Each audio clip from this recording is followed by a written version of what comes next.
Salut! Dominique de Doctao. Aujourd'hui, j'aimerais ça parler au couple. La blonde, le chum, la femme, le mari, à la famille au complet. Premier sujet, je voudrais parler au mâle alpha. Celui ou celle, ça l'arrive, qui éduque son chien, mais parce qu'il a du caractère, parce qu'il a une grosse voix, parce que c'est lui qui décide, point. Donc, on gueule après le chien, on crie. Donc, souvent, quand que le chien ne nous comprend pas, on se fâche. Puis je vous comprends, on est tous humains. Moi aussi, je me fâche. Moi aussi, je suis impulsif. Moi aussi, je manque de patience. Mais on comprend très bien que quand même qu'on se fâche, quand même qu'on crie, le chien ne comprend pas plus. Donc, si je m'en vais dans un autre pays, si je m'en vais à Cuba, par exemple, je comprends zéro d'espagnol, puis que il y a quelqu'un qui commence à m'engueuler, puis après ça, mettons, qu'il me sac une claque dans la tête, puis qu'il continue à m'engueuler en espagnol.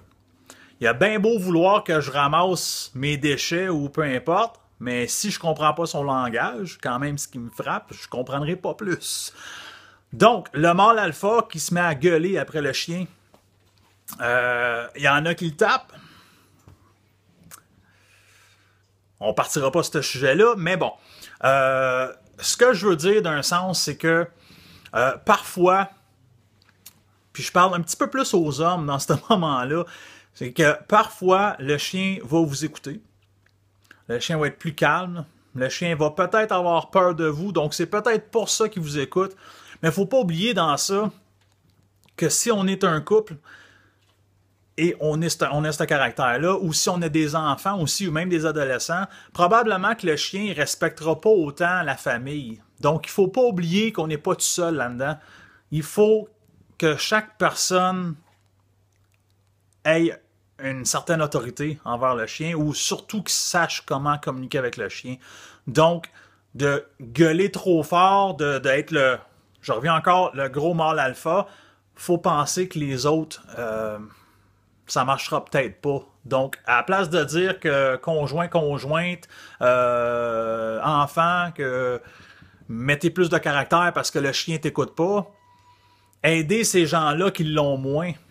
Surtout si c'est dans votre famille ou c'est dans votre couple, aidez cette personne-là en leur montrant comment vous faites à la place de dénigrer cette personne-là. Mon deuxième sujet, c'est pour tous ceux qui achètent un chien, puis le conjoint ou la conjointe n'est pas d'accord, ou ils achètent un chien à leur adolescent, puis le conjoint, conjointe, père, mère sont pas d'accord, puis ils disent que c'est le chien à ma fille, c'est le chien à ma femme, moi je voulais rien savoir. Ça revient souvent à ce sujet-là. Puis pourquoi je vais en parler, c'est parce que des fois, le chien n'écoute pas. Des fois, le chien demande beaucoup de temps. Il veut toujours jouer. Il demande toujours de l'attention. Puis la personne qui en voulait pas se fâche parce que le chien n'écoute pas assez, parce que le propriétaire du chien devrait plus s'en occuper. Si vous voulez que cette personne-là éduque leur chien comme du monde, si vous voulez que le chien ait plus d'allure dans la maison, le chien il habite chez vous.